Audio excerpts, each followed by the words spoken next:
Good afternoon po. Ang pamilya Sagrada po ba ay makakatulong din po ng inyong partido po sa mga nangangailangan po mga kabalin?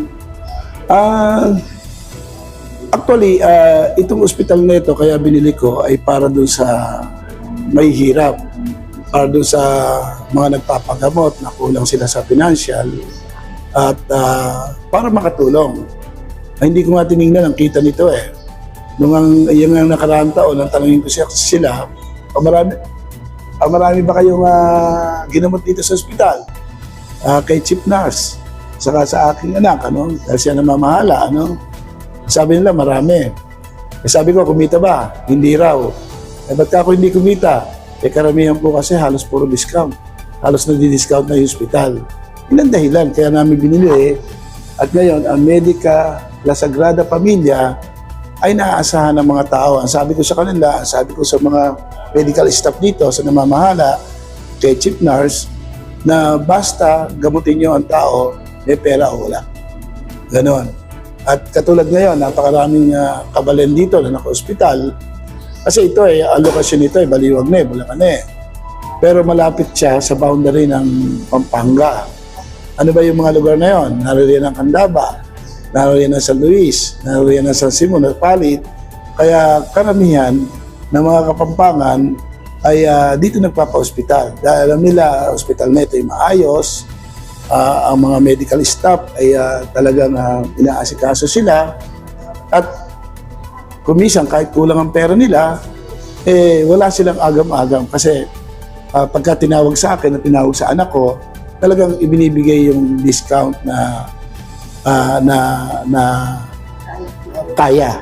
At kung walang pera, minsan talaga nabibigay na rin. Yung ospital, nalilibre na rin, Maliban lang doon sa doktor kasi hindi sa amin yun Kaya yun ang napakaganda sa ospital na to, na hindi namin iniintindi yung kita, basta importante yung maraming mga gamot, lalo na yung mga may hirap na may sakit. May mga pumupunta din po ba dito na karating na lugar po natin? Like example po, ang Baliwag po. Nagkabangon din po ba ng mga pasyente sa nagaling po sa Baliwag? Marami talaga kasi nakalocation sa Baliwag. Nakalocate sa Baliwag. Pero nung mabili ko, marami na rin yung mga Kapampangan na pupunta rito. Kasi alam nila, hindi mahirap kausap yung ospital. Kahit na ito'y privado, hindi sila nag-aagam-agam. Lalo na alam na nasa amin. Talagang ang pagtulong namin kung saan panig ng bansa.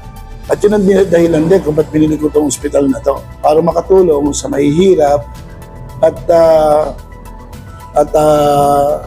apart na rin ang charity namin. Kung bagagaw yung mga binabash po nila na dahil lang po sa eleksyon lang kaya po kayo tumutugon na hindi po totoo yun. 20 years na nga yan 20 years na nga yung pagtulong namin na yan. At hindi sa pamamagitan ng eleksyon ang pagtakbo namin. Kasi yung pagtakbo namin, apart din yun ng charity na ginagawa namin. Apart din yun ng pagtulong na ginagawa namin.